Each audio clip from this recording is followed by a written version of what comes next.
ગુજરાત ભાજપ પ્રદેશ અધ્યક્ષ અને કેન્દ્રીય જલશક્તિ મંત્રી સી.આર. પાટીલના જન્મદિવસ નિમિત્તે તાપી નમોસ્તુભ્યમ પરિવાર દ્વારા રક્તદાન શિબિર, ટાંકા વગરનું અને દુખાવા રહિત અત્યાધુનિક ટેકનોલોજી દ્વારા વિનામૂલ્યે આંખનું નિદાન કેમ્પ તેમજ વિનામૂલ્યે મોતિયાનું ઓપરેશન અને સેવા સેતુ કાર્યક્રમનું આયોજન કરવામાં આવ્યું.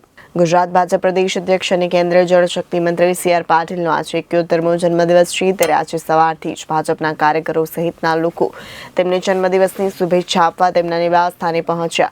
આ ઉપરાંત સી.આર. પાટીલની જન્મદિવસ નિમિત્તે ઠેર ઠેર વિવિધ લોકસેવાના કાર્યક્રમનું આયોજન કરવામાં આવ્યું. ત્યારે સી.આર. પાટીલના જન્મદિવસ નિમિત્તે તાપી નમસ્તુભ્યમ પરિવાર દ્વારા રક્તદાન શિબિર, ટાંકા વગરનું અને દુખાવા રહિત અત્યાધુનિક ટેકનોલોજી દ્વારા વિનામૂલ્યે આંખનું નિદાન કેમ્પ, વિનામૂલ્યે મોતિયાનું ઓપરેશન અને સેવા સેતુ કાર્યક્રમનું આયોજન કરવામાં આવ્યું.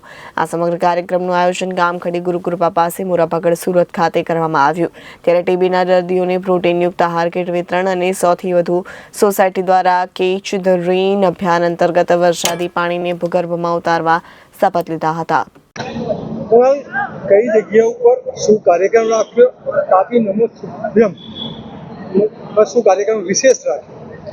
ભારતીય જનતા પાર્ટીનો કોઈ પણ કાર્યકર્તા હોય કે કોઈ હોદ્દેદાર હોય કે કોઈ પણ પદ પર હોય, પોતાના જન્મદિવસની ઉજવણી અથવા કોઈ સારા પ્રસંગની ઉજવણી સેવાકીય કાર્યોથી ઉજવતો હોય છે. આજરોજ ગુજરાત પ્રદેશના અધ્યક્ષ અને ભારતીય જનતા પાર્ટીના નવસારી સાંસદના ભારતીય જનતા પાર્ટી તરફથી સાંસદ અને કેન્દ્રીય કેબિનેટ મિનિસ્ટર શ્રી પાટીલ સાહેબનો આજરોજ જન્મદિવસ છે. તે નિમિત્તે સુરત શહેરમાં અને ગુજરાત પ્રદેશમાં વિવિધ જગ્યાએ સેવાકીય કાર્યક્રમ થવા જનાર છે. તો તે અંતર્ગત આજરોજ અમે તાપી નમસ્તુભ્યમ પરિવાર દ્વારા રાંદેર વિસ્તારમાં આવેલ ગામખડી મેદાન મોરાભાગળ ખાતે એક સેવાકીય કાર્યક્રમનું આયોજન કરવામાં આવ્યું હતું. આ કાર્યક્રમમાં રક્તદાન શિબિર, free medical health checkup camp, વિનામૂલ્યે આંખોની તપાસ, વિનામૂલ્યે આંખોના નેત્ર મોતિયાના ઓપરેશનના રજીસ્ટ્રેશન, તે સિવાય સેવા સેતુ કાર્યક્રમ રાખવામાં આવ્યા હતા. તે સિવાય તાપી નમસ્તુભ્યમ પરિવાર તરફથી વિશેષમાં ટીબી દર્દીઓ માટે પોષણયુક્ત આહારની કીટ વિનામૂલ્યે વિતરણ કરવામાં આવી હતી.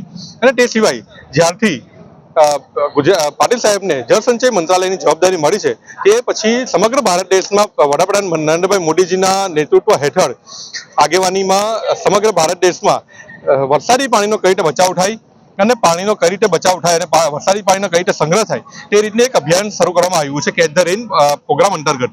તો તે અંતર્ગત અમે વોર્ડ નંબર 9 વિસ્તારની 100થી વધુ સોસાયટીના પ્રમુખો દ્વારા પાણી બચાવવા અંગે અને વરસાદી પાણીનો જમીનમાં ઉતારવા અને તેનો બચાવ થાય તે માટે એક શપથ લેવામાં આવી હતી અને વિશેષમાં આ રીતે સેવાકીય કાર્યક્રમ કરવામાં આવ્યા હતા.